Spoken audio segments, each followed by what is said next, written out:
I never thought I'd inherit anything of value. Not from my father, who had passed away when I was just a child, and certainly not from my estranged Aunt Marissa. Growing up, I was always the quiet one in the family, the one who avoided the corporate world, who didn't chase after money. My cousins, Liam and Zoe, on the other hand, were the complete opposite. They thrived in the world of business, inheriting stakes in the family corporation, raking in millions without breaking a sweat. Meanwhile, I was stuck in a small apartment with my student loans constantly looming over me. I worked a mediocre job in the city's public library, trying to make ends meet. I didn't think anyone really paid attention to me, let alone expected me to inherit anything when it was all said and done. But when Aunt Marissa passed away, everything changed. It was a crisp autumn afternoon when I received the letter from the law firm, the one that would change everything. I had just come home from my shift at the library when I found it sitting on the kitchen table.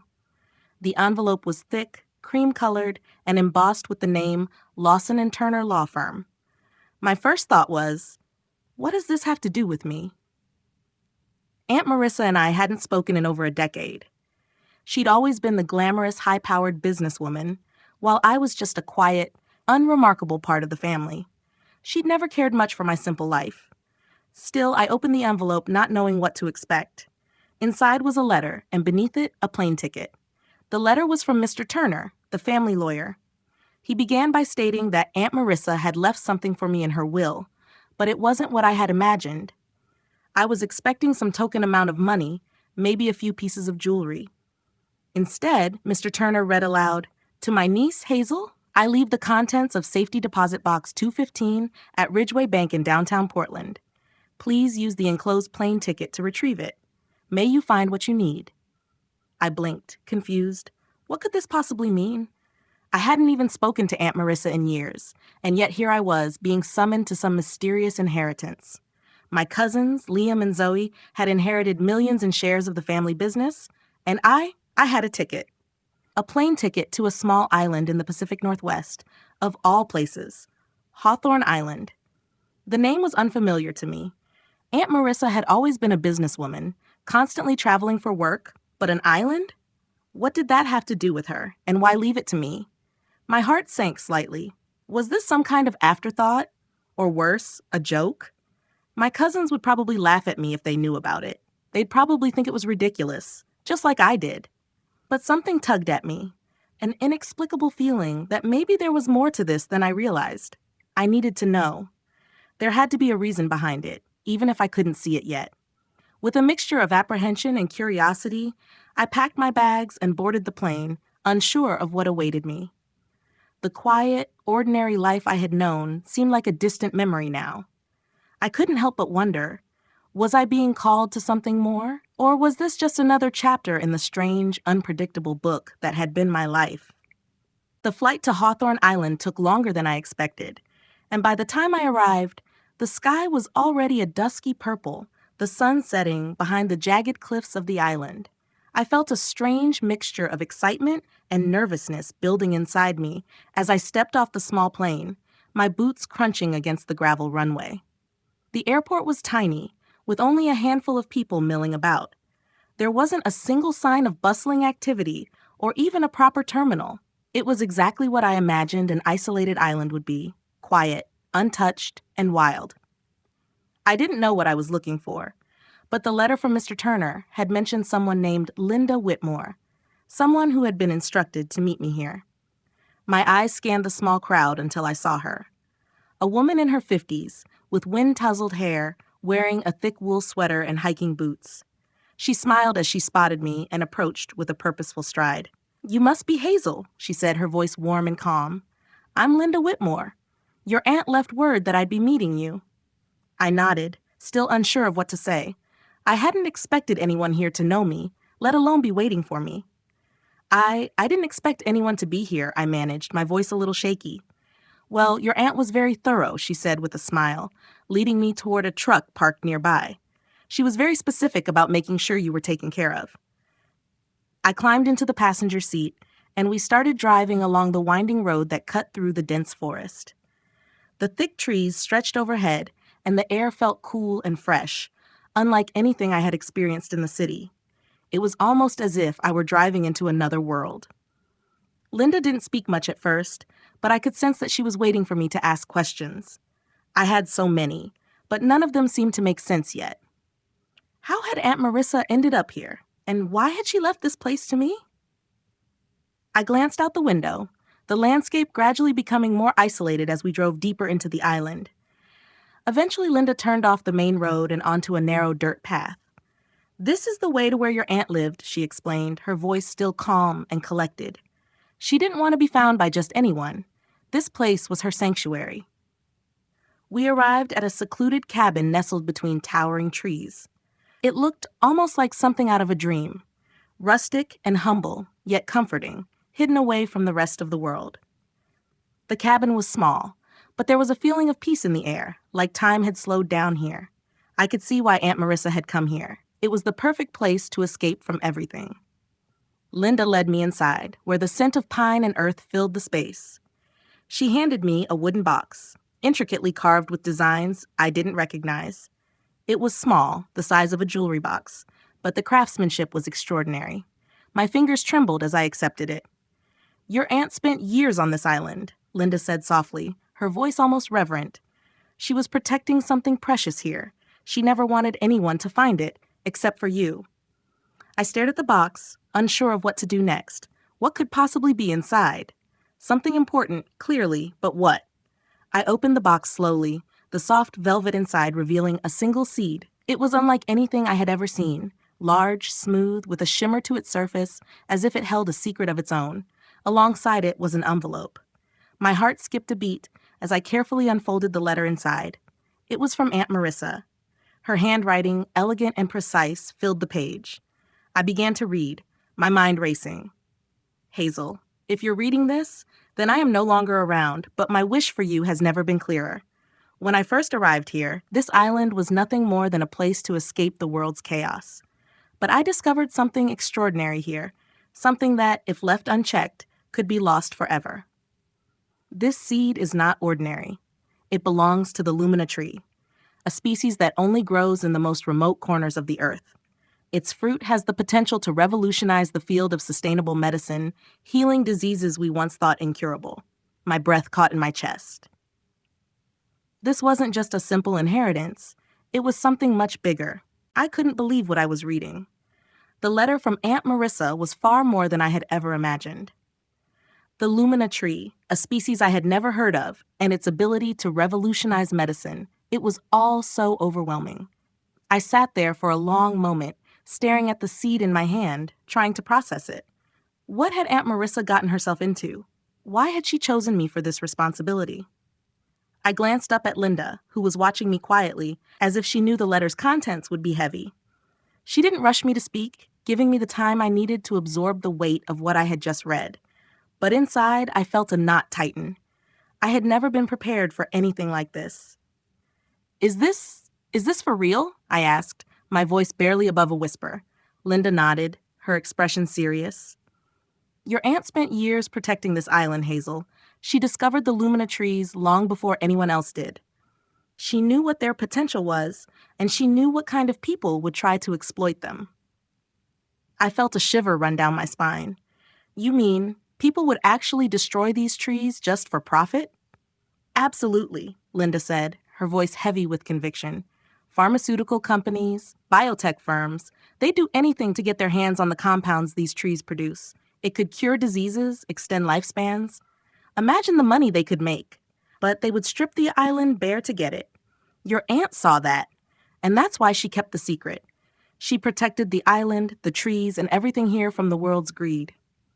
I looked at the seed again, turning it over in my hands.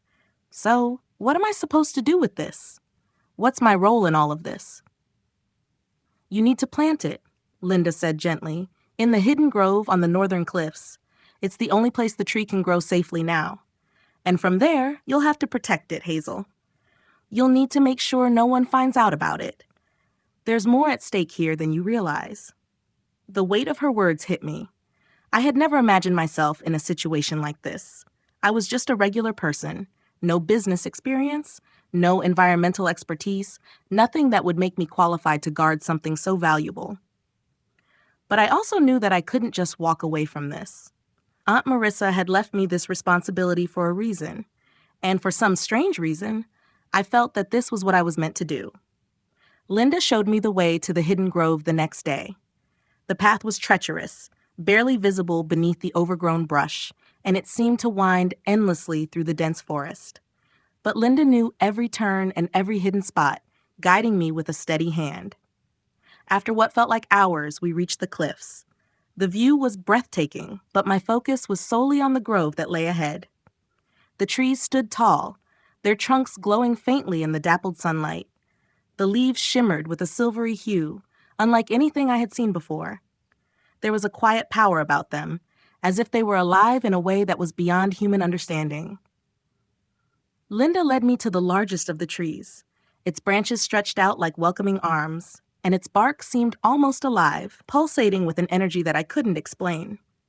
"This is where you need to plant the seed," Linda said softly, stepping back to give me space. I knelt beside the tree, the ground soft beneath my knees. Carefully, I dug a small hole and placed the seed in it, pressing the earth around it. As my fingers touched the soil, I felt a surge of warmth, a strange connection to the earth beneath me.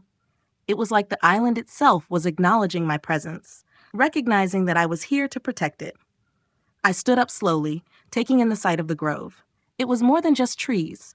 It was a living, breathing entity, something ancient and precious, and now it was mine to safeguard.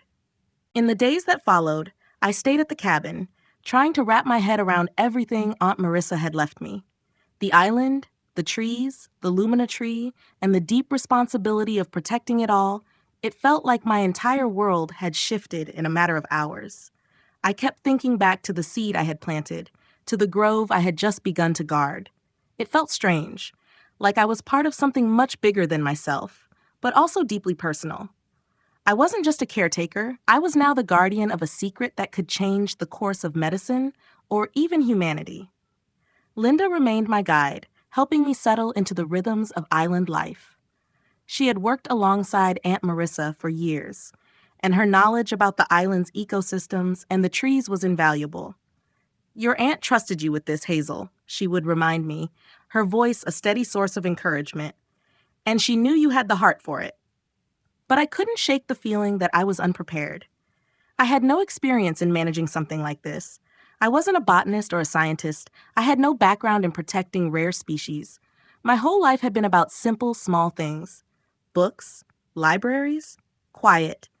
Yet here I was, holding the fate of this island, these ancient trees in my hands, and the weight of that responsibility felt so heavy some nights that I barely slept. Over the following weeks, I found myself exploring the island more, trying to understand it, learn its secrets. The Lumina trees weren't just rare. They were a living testament to something much older, something beyond human reach. The air around them felt charged, as if they were tapping into some ancient energy that had been hidden away for millennia. I was beginning to see why Aunt Marissa had kept it all a secret. The trees were unlike anything I had ever encountered. Their beauty was otherworldly, and their potential was terrifying in its scope.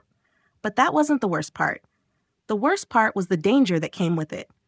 One evening, as the sun dipped below the horizon, casting the island in golden light, I saw a boat in the distance. It wasn't unusual to see boats pass by the island, but this one was different. It was too close, too intentional. My heart skipped a beat as it neared the shore, and I immediately thought of Aunt Marissa's warning. There are people, powerful people, who would stop at nothing to exploit this place for profit. I rushed to the shoreline, trying to keep out of sight, but the boat was already coming closer. I could make out two figures on board, and they seemed to be scanning the island. Panic surged through me. Could someone already know about the trees? Could they have somehow found out? I felt an overwhelming sense of urgency. I couldn't let anyone find this place, not yet. Not when I still didn't fully understand the depth of its value or how to protect it. I turned and raced back toward the cabin, my breath sharp and quick, my mind racing with thoughts of what to do. Should I confront them? Should I run? I had no plan, no way of knowing if they had been sent by someone or if they were simply lost tourists. I reached the cabin and grabbed the small radio Aunt Marissa had left behind, hoping to reach Linda, who had gone into town for supplies earlier that morning. I fumbled with the buttons, trying to remember how it worked. My heart was pounding, and my hands were slick with sweat. "Come on," I muttered to myself. But there was nothing. No static, no voice, just silence. The radio was dead. I looked out the window toward the shoreline. The boat was closer now, its outline sharp against the fading light. I could hear the faint hum of the engine as it neared the dock. Time was running out. With no time to waste, I grabbed the small shovel I had used to plant the seed and ran toward the grove. There, hidden among the dense trees, I knew there was a narrow, barely visible path that led to a secret cove, a place where no one could see the trees or the island's true value. It was the only place where I might be able to hide the grove until I figured out what to do next. I had to act quickly, before anyone else realized just how precious this island really was. I ran through the thick forest, my heart pounding in my chest. The path I had taken earlier, the one that led to the hidden cove, was becoming harder to see as the shadows grew longer. The boat was getting closer, and I had to make sure they didn't find the grove. If they did, everything Aunt Marissa had worked so hard to protect would be at risk. My breath came in sharp bursts as I maneuvered through the trees, the underbrush brushing against my legs. The narrow path was barely visible, covered by tangled vines and low-hanging branches, but I knew it well enough to navigate by memory. It felt like the island itself was conspiring to help me find the cove, guiding me toward safety. When I finally reached the end of the path, I stopped and took a deep breath. The cove was exactly as I remembered, quiet, isolated, and surrounded by high rocks that made it nearly impossible to spot from the shore. I looked around, my eyes scanning for any signs of activity. The water in the cove was still, its surface reflecting the colors of the sky, and for a moment, everything felt peaceful again. But I knew that peace wouldn't last long. I turned back toward the trees, glancing at the grove in the distance. The lumina trees were hidden deep within the island, but they weren't invincible. If someone were to stumble upon them, the damage could be irreversible. I had to act fast. My mind raced as I thought of the best course of action. Should I destroy the path leading to the grove, hide the seedling, or create some kind of barrier? But what if they already knew? What if they had been watching me all along? My hands trembled as I pulled out my phone to call Linda. The radio was still useless, and I needed to speak to her. I had to figure out who these people were and whether I was in any immediate danger. As I dialed, I heard a crack in the distance, a sound that made my heart skip. Someone was coming closer, and it wasn't Linda. I quickly shoved my phone back into my pocket and crouched behind a boulder, my eyes fixed on the shoreline. The boat was now just a few hundred yards away, and the figures on board were clearly visible. Two men, both dressed in dark clothing, seemed to be scanning the beach. One of them had binoculars, and I could tell by the way they were looking around that they were searching for something. My stomach tightened. They weren't tourists. They were looking for the trees, for the grove. Panic surged through me.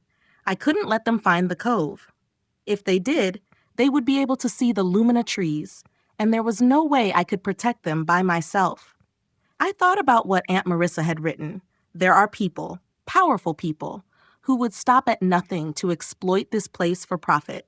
It seemed like those people had finally arrived. I needed to get back to the cabin. I needed to warn Linda, and I needed to figure out what to do next. But I couldn't leave the grove vulnerable. I looked around, my mind working quickly. There had to be a way to divert them, to make them think they were chasing something that didn't exist. I had to buy myself time. I stood up slowly, careful not to make a sound, and began moving back toward the forest. The boat was close now, the engines hummed louder, but I kept my eyes on the men. I needed a plan. Fast. I could no longer afford to be unsure. I had inherited more than just an island. I had inherited the duty to protect it, no matter the cost. I crouched low, moving quickly through the trees, my mind racing. The two men in the boat were closer now, their voices faint but distinct in the distance. I had to warn Linda, but I needed to make sure they didn't get any closer to the grove. I couldn't let them discover the lumina trees. The stakes felt impossibly high now. It wasn't just an inheritance, it was a responsibility that could change everything if it fell into the wrong hands. I reached the cabin, my pulse quickening. Linda wasn't back yet. I ran inside, grabbed the old radio, and tried again, my hands shaking as I fumbled with the buttons. No luck. The static filled the air, but there was no clear signal. I cursed under my breath. My options were quickly running out, and with each passing second, the risk of discovery grew higher. I stepped outside again and stood still, listening. The boat was getting closer to the shoreline, its motor now a low hum that sent a chill through me. I couldn't wait for Linda to return. I had to act now. I needed to divert them, get them off track, make them believe they had made a mistake. I ran to the edge of the small garden beside the cabin and grabbed a large, heavy tarp that had been folded up near a pile of tools. My plan wasn't exactly well thought out, but I had to do something. I covered the small path leading to the cove as best I could, scattering leaves and debris over the edges to make it less obvious. It was a long shot, but it might buy me some time. The island's dense forest could make it difficult to navigate if you weren't familiar with it. If I was lucky, they would give up and leave. I paused for a moment, standing at the edge of the garden, watching the boat slowly drift toward the beach. I didn't have much time left. I needed to think of something more effective than just hiding the path. There was only one other thing I could do: lead them away. I grabbed the keys to the truck from the cabin, my hands still trembling, and headed back toward the road. The truck would make noise. It would definitely draw attention. It was risky, but if I could get to the other side of the island and drive toward the northern shore, I might be able to pull them away from the cove.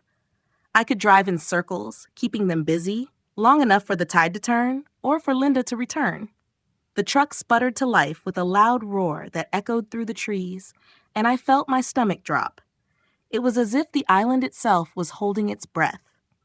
I slammed it into gear and steered down the narrow road, heart racing as the truck bumped along. I could only hope that my plan would work, that they'd see the truck and follow me, leaving the hidden grove untouched.